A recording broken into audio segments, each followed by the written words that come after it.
Welcome to Somdev physics classes. देखिएगा बेटा, last classes में हमने जो है एनसीईआरटी के एग्जांपल्स कवर किए हैं। ठीक है, जो लास्ट वीडियो जिस स्टूडेंट ने नहीं देखी है तो आप जो है पहले, यदि आपको एग्जांपल्स की वीडियो देखनी है तो आप सोमदेव फिजिक्स क्लासेस को सब्सक्राइब करें और पाए सभी एनसीईआरटी एग्जांपल्स के क्वेश्चंस के सॉल्यूशन। ठीक है, जो चैप्टर फर्स्ट के हैं वो हम कंप्लीट कर चुके हैं और हम बढ़ते हैं बेटा अब जो है नेक्स्ट एनसीईआरटी एक्सरसाइज की तरफ, जो आपका चैप्टर फर्स्ट के एक्सरसाइज हैं। ठीक है, तो आइए स्टार्ट करते हैं, एक बेहतरीन शुरुआत करते हैं। Chapter first NCERT exercise numericals जो आपके सामने है, एग्जाम्पल नंबर एक्सरसाइज जो आपको दे रखी है उसमें जो फर्स्ट क्वेश्चन है वो है आपका 1.1। चलिए रीड करते हैं क्वेश्चन को, और क्वेश्चन क्या कहता है ध्यान से देखिएगा बेटा।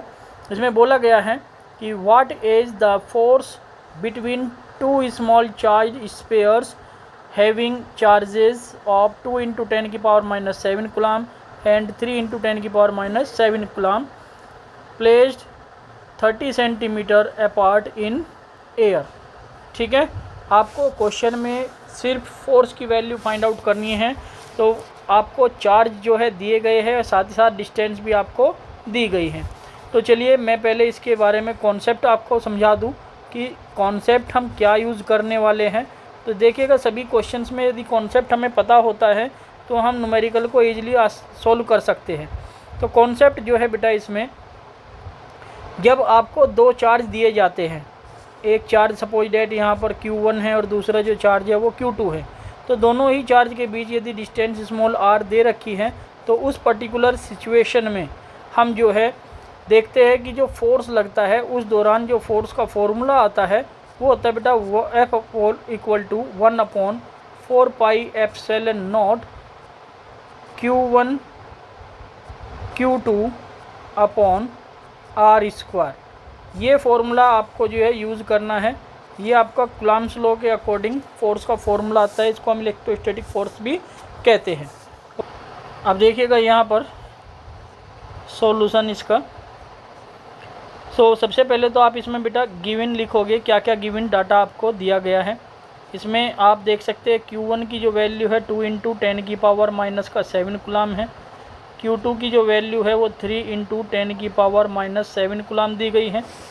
ठीक है, और साथ ही साथ यहाँ पर जो डिस्टेंस है r वो आपको 30 सेंटीमीटर दे रखी है।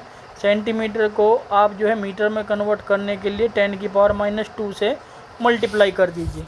ठीक है, जो डायग्राम है आप इसको डायग्राम यहाँ पर देख सकते हैं। ये आपका जो चार्ज है वो Q1 है और ये चार्ज आपका Q2 है। दोनों ही चार्ज के बीच जो डिस्टेंस है वो स्मॉल r है।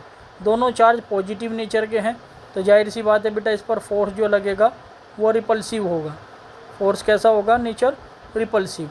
तो आप देख सकते हैं डायग्राम आपको समझ आ गया होगा। यहाँ पर डायग्राम हमने बनाया है, तो यहाँ पर आपको जो है फाइंड जो करना है, F की वैल्यू फाइंड आउट करनी है कि दोनों चार्जेस के बीच फोर्स कितना होगा। तो उसके लिए वी नो डैट, हम सभी जानते हैं अकॉर्डिंग टू कूलम्ब्स लॉ कि F = 1/4πε0 और Q1 Q2 अपॉन में r²। तो यहाँ पर क्या करना है बेटा, F = देखो, मैं इसमें कॉन्सेप्ट में एक और बता दूँ आपको बात कि यदि हम 1/4πε0 लिखते हैं तो इसकी जो वैल्यू है बेटा 9 × 10⁹ होती है। कितनी होती है? 9 × 10⁹ न्यूटन मीटर स्क्वायर पर कूलम स्क्वायर। ठीक है, ये वैल्यू आप जो है यूज़ कर सकते हैं। तो यहाँ पर ये जो आप देख रहे हैं 1/4πε0, इसकी जगह हम 9 × 10⁹ लिख सकते हैं। और Q1 की वैल्यू है 2 × 10⁻⁷, Q2 की वैल्यू 3 × 10⁻⁷, अपॉन में डिस्टेंस है आपका यहाँ पर 30 × 10⁻⁻² का स्क्वायर। ठीक है, अब आपको क्या करना है बेटा, यहाँ से इस कैलकुलेशन को सोल्व करना है। तो 9, ये देखिएगा 2 × 3 = 6 और 6 आप जो है यहाँ पर ऐसे कीजिएगा 9 मल्टीप्लाई, जितनी पावर्स आपको दे रखी है, पावर्स कौन कौन सी है, ये देखिएगा पावर आपको जो है 10 की पावर यहाँ पर 9 दी गई है, ये 10 की पावर -7, 10 की पावर -7, तो 10 की पावर माइनस का 14, ये आप लिख सकते हैं 10 की पावर 9 मल्टीप्लाई 10 की पावर माइनस का 14 मल्टीप्लाई 6 अपॉन में 30 मल्टीप्लाई 30 मल्टीप्लाई 10 की पावर -4, ये हम लिख सकते हैं। ठीक है, अब यहाँ से 10 की पावर -4 से 10 की पावर -14 कैंसिल होकर के क्या बचेगा बेटा, ये आपका आ जाएगा यहाँ पर 10 की पावर माइनस का 10। ठीक है, और 3 जा 9, यहाँ पर बचा 10, यहाँ पर बचा 10। ठीक है, क्लियर हुआ। यानी कि 3 से आप जो है 30 को काटोगे 10 आ जाएगा, 3 से 30 को काटोगे 10 आ जाएगा, और 3 जा 9, ये आपका कैंसिल आउट हो जाएगा। तब यहाँ पर क्या बचा, यहाँ पर आप देख सकते हैं कि जो आप देख रहे हैं जो वैल्यू बचेगी वो बचेगी बेटा 10 की पावर 9 ये है, और 10 की पावर -10, तो 10 की पावर -1 मल्टीप्लाई बाई 6 अपॉन में आ जाएगा बेटा 10 की पावर 2।